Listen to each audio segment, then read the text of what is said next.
Hi everyone, my name is Adrian, and in this video I'll explain what a dividend actually is and how they work.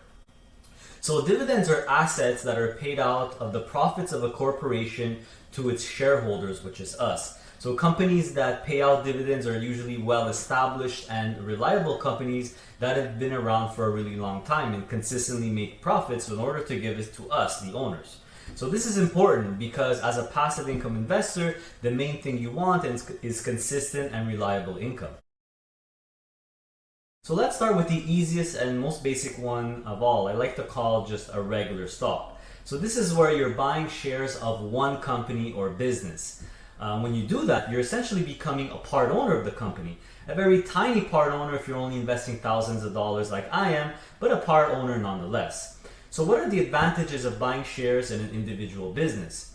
Well, basically, if the company does well, you do well. If the company keeps delivering consistent profits, makes good decisions, and generates more and more money each year, you will benefit not only by collecting easy money in the form of dividend payments all year long, but in addition, the stock price goes up. So your initial investment goes up in value on top of all the dividend payments you're getting. Another advantage is that good companies like Bell Canada, for example, or other profitable and reliable companies tend to increase their annual dividend rate over time.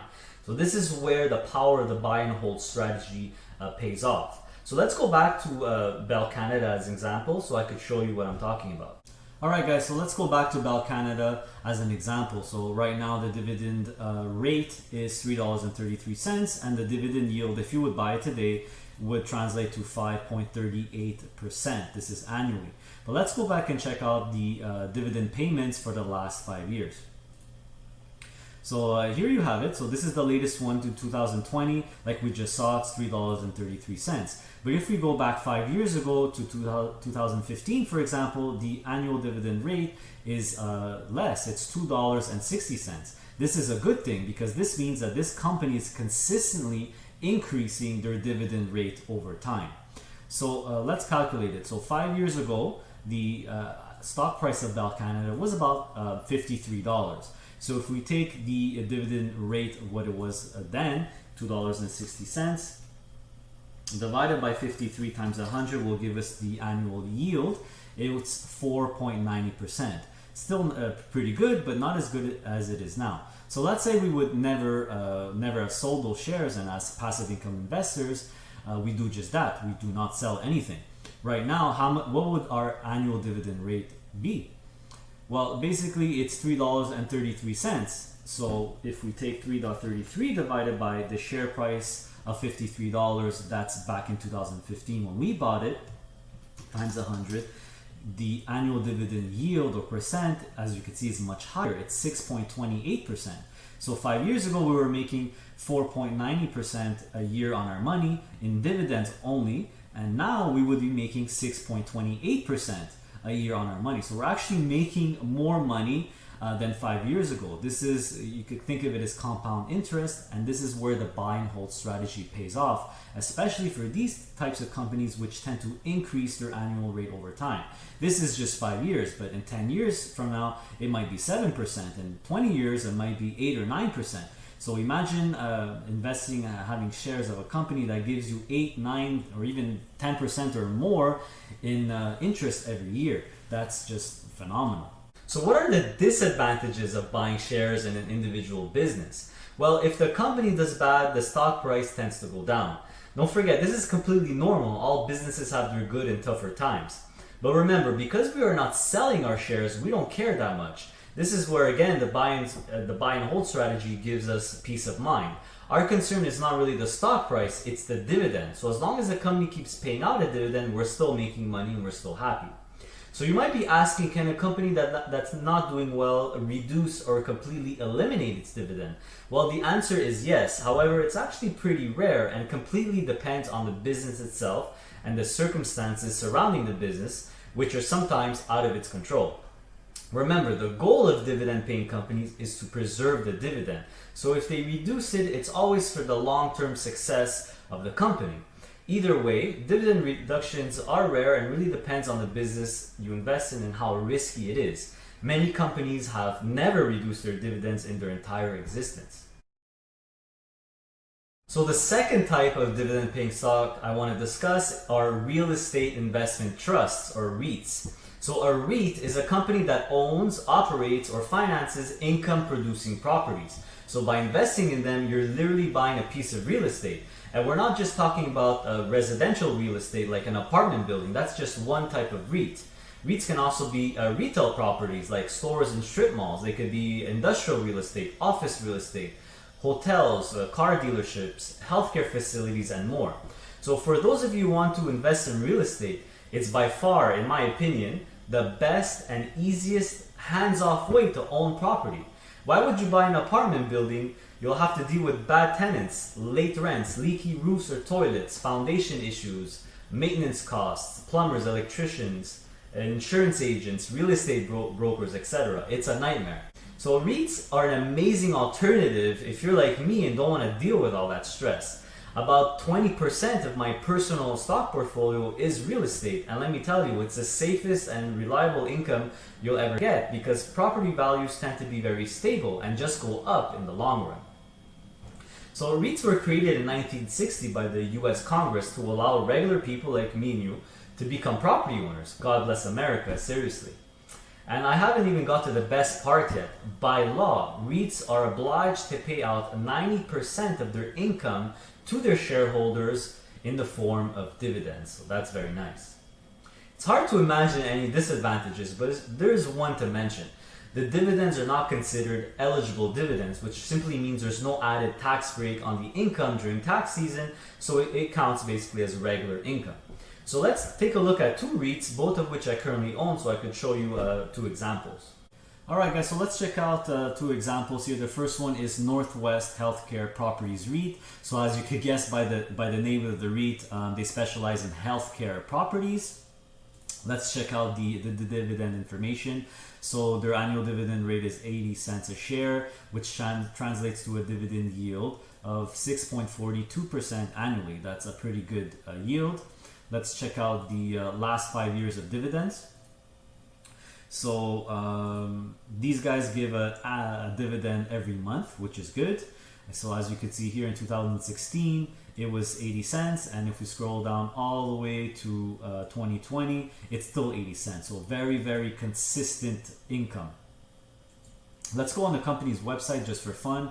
So every REIT will have their own website, and this is where you can read up on some additional information on their properties and where they're located.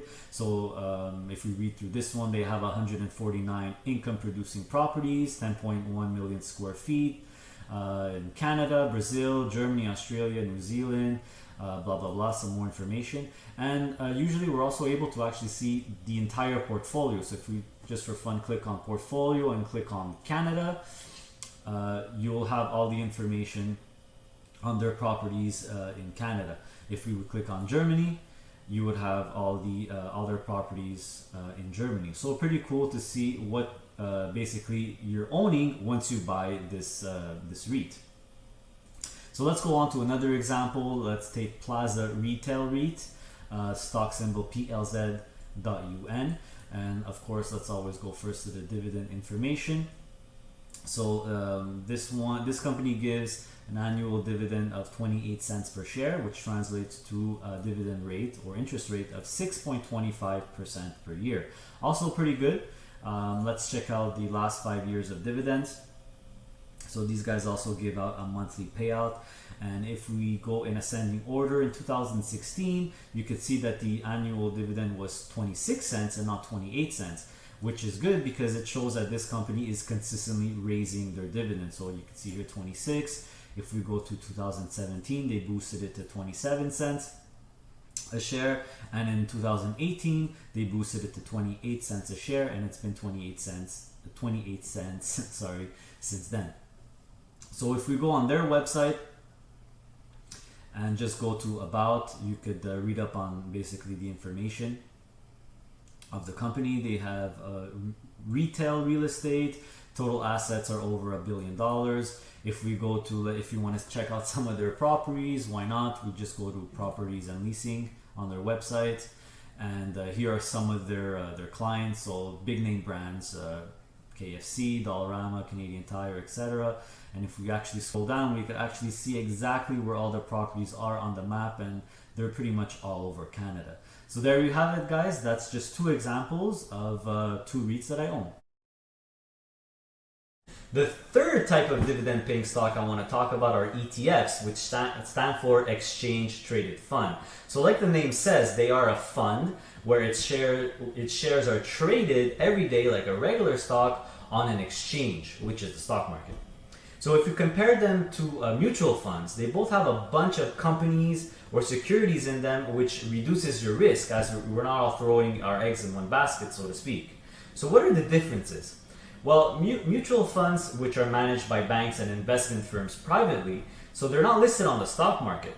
ETFs are also managed by financial institutions, but they're traded on the stock market daily, like a regular stock. So they're much more accessible and easier to buy. The other big difference, and this is the most important and main reason why ETFs are getting so popular nowadays, is because they have much lower management fees associated to them. So the ones I own, for example, vary from 0.55 to 0.75% a year, and many others are even lower. So compare that to a mutual fund, which is typically between 2 and 2.5%. It might not seem like much, but keep in mind this is an annual fee. So let's say you make 7% in a given year. That's pretty good. Well, after a 2.5% fee, it's only 4.5%. With an ETF, it would be about 6.35% or more. That's a lot less money lost to management fees and more in your pocket. So that's a big advantage. Another reason why I like ETFs is because we can easily invest in a very specific sector of the market or type of dividend stock. For example, as a passive investor, we only want dividend paying stocks, right? Well, there's plenty of ETFs out there that only have dividend paying companies in them and nothing else. That's just one example. Another cool thing about ETFs is that they can hold a bunch of non-dividend paying stocks like technology stocks or the new and exciting cannabis sector, for example, and give a good dividend. So how do they do that if the stocks don't give a dividend? Well, there's professional managers handling the ETF, and like a mutual fund, the ETF makes money not only with the dividends from the companies it holds, but also with other strategies that the management team can use. It all depends on how the fund is managed. So one thing to note about ETF distribution payouts is that the dollar amount can vary from payment to payment. So when a particular fund does well, the payouts are typically higher, and vice versa when the fund is underperforming. For example, ETFs that hold primarily energy stocks or gold stocks, so these funds will fluctuate with oil and gas and gold prices. So when gold or oil prices are higher and on the uptrend, the distribution payouts or the dividend payouts will be higher, and vice versa. This can vary greatly from fund to fund and really depends on the fund's manager. So what does that mean for us in practical terms? Well, it's simply a bit harder to track the income you make from ETFs as it could fluctuate. Some more than others, but it's definitely not a showstopper. For ETFs, when you do your research and see the dividend yield, remember that's kind of like the interest rate you get if you invest at that time. You need to keep in mind that the percentage you're seeing is the average for the last 12 months. So at a quick glance, this is a very good indicator of the yield, but not the full picture because you're only getting 1 year of data. So luckily you can get the full picture by analyzing the entire history of the dividend. Don't forget that these are public funds, so the entire history of the dividend is always public knowledge and is very easily accessible either on the fund's website or in your brokerage tool. So let's take a look at two ETF examples, both of which I own, so we could piece all this information together. Alright guys, the first ETF example I want to look at with you, let's look at the BMO Canadian High Dividend Covered Call ETF. So the stock symbol is ZWC. So we could get a lot already from the name. So BMO is the, in this case, the bank that's managing this ETF. So it's the fund's manager. Canadian High Dividend. So we're going to expect a lot of Canadian dividend paying stocks in the fund. And covered call. So what covered call is basically a very common, simple and safe strategy that ETF managers use to boost the income you get from the ETF on top of the dividends from the dividend companies inside the fund. So I'm not going to go into detail too much of the covered call strategy, but I'll put some details in the description of the video. So if we continue on, let's check out the dividend information of this ETF. So the dividend per share is $1.32 Canadian, and the dividend yield is 7.40% a year, which is fantastic. If we go on BMO's website and check out more information about this ETF, we could click on holdings, and we'll get all the companies that make part of this fund and the percentage of how much they make up the fund. So Enbridge, for example, which is the biggest energy company in Canada, makes up 4.95% of the fund. Now let's check out the dividend history, which is very important. So we click on distributions and we find out what it is. So this fund was created in 2017. That's why we could only go back as far as 2017. And as you could see from the 2017 payouts, there's 12 of them. That's because this ETF gives the dividends out monthly. So 2017, the total was $1.12. If we go to 2018, it's $1.23. If we go to 2019, it's $1.31. So these are very good signs because, as you could see, they are increasing the dividend throughout the years. So the second example I want to check out is called CI First Asset Tech Giants Covered Call ETF. So the stock symbol is TXF. So this ETF is managed by CI First Asset. It's a financial manager. And just like the name says, it will have tech giants, so a lot of big technology companies. Also, they also use a covered call strategy to boost the income you get from the ETF. And if we go down to the dividend information, the dividend per share is $1.22 and the annual yield is 7.35%. Another really good yield that you're getting per year. If we go on the website of this ETF, so on CI First Assets website, we could see all the information, including if we click on holdings, what kind of companies they have in this fund. So a lot of the companies you'll recognize. These are obviously technology giants. You got Amazon, you got AMD, Microsoft is there, Alphabet, which is Google, Apple, Intel, etc., etc. Oh, Facebook is there too. And if we go, let's check out the dividends now. If we go to the distributions, we could see that we have information all the way going back to 2011, which is when this fund was created. So if we look at the annual dividend rate here, it's only 18 cents. Why is it only 18 cents? Well, because there's only one payment, and this fund gives a dividend quarterly. So you have 4 dividend payments a year, opposed to monthly, where you get one every month. So 2011 is not really a good indication because they only paid it out one payment. So if you go starting in 2012, this is where they actually gave out 4, which is the full year. So that's when we could start realizing what kind of dividend it has. So 2012 it was 0.90, and as you could see throughout the years, it fluctuates a little bit. But in 2018 and 2019, you could see a big jump. It went from 80 cents in 2017 to $1.32 in 2018 and $1.21 in 2019. This makes perfect sense because in the last couple of years, technology stocks have exploded. So this is a perfect example when I said before that ETF payments can fluctuate. So it's not necessarily a bad thing. It could be a good thing if the stocks you have in the ETF are on the uptrend, like technology stocks are right now. Okay, so the last type of dividend stock I want to cover is technically called a closed-ended fund or investment trust, but normally it's referred to as an income fund. Let's not get too hung up on the terminology. Personally, I refer to them as simply an income fund.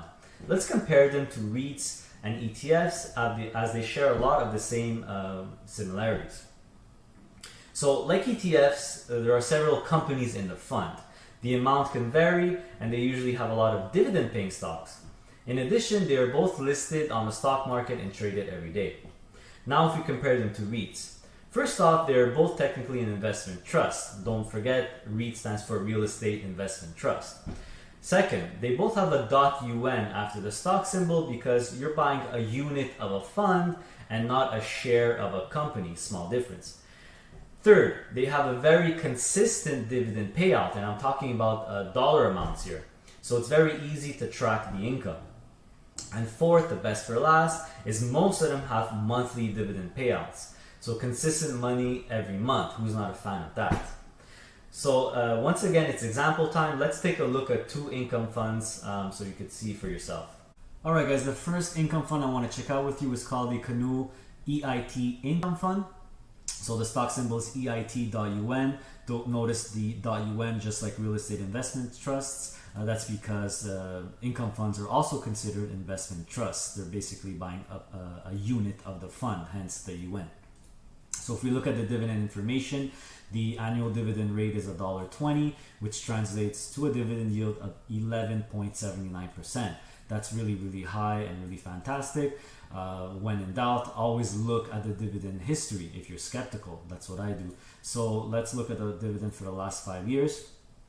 If we put it in ascending order, you could see in 2016 the annual dividend rate was also $1.20, and all the way until now it hasn't changed. It's always been $1.20. So very, very consistent payouts, which is fantastic. If we go on their website, so you can see here it's managed by Canoe Financial. You even have a picture of the guy managing it, and you get basically all the information you need about the fund, including which companies are in the fund. So here are the top 25 companies. A lot of them you'll notice, the pretty good companies: Home Depot, Wells Fargo, Coca-Cola, Microsoft, etc., etc. You could also get a sector breakdown. So how many of the companies are financial, how many are energy, and also the geography, the asset mix. So you could find out how many are Canadian companies, US companies, etc. So the second one I want to talk about is called the European Focused Dividend Fund. The stock ticker is EF.UN. So this obviously will have a lot of European focused dividend companies in it, like the name says. So the dividend rate is 60 cents per share, which translates to an interest rate of 7.61% a year. So if we look at the history for this one, and this one is a fairly new fund, so they don't have many payouts yet, which is normal. Yeah, so it started here in 2018. So in 2018, it was also 60 cents, which is the same thing it is now. So 2018 all the way until now, 2020, you could see that it's remained the same. So this is where I was talking about when I compared them to REITs, where the payouts are very, very consistent and constant, unlike ETFs where they could vary a bit. So if we go on the website of this fund, so this fund is managed by Middlefield Funds, and you can see all the information you need. I usually always look for the fact sheet. That's where they have like a little sheet where there's a condensed information of the fund. So you have all the information you need to know. Here's some of the companies, so the top 10 companies, and you'll see a lot of them are European. The geographic allocation, so in this case 52% of the companies are non-Canada, non-US, which makes total sense because we expect them to be a lot more European companies. And you'll also get the management fee. So as you can see here, the management fee is 1.1%. And there you have it, guys. So now you know the basics of each type of dividend stock. Don't forget, knowledge is power, and that equals to more money. So thanks for watching, guys. Please hit the like and subscribe button if you haven't already done so. If you have any questions, please put them in the comment section below, and see you next time.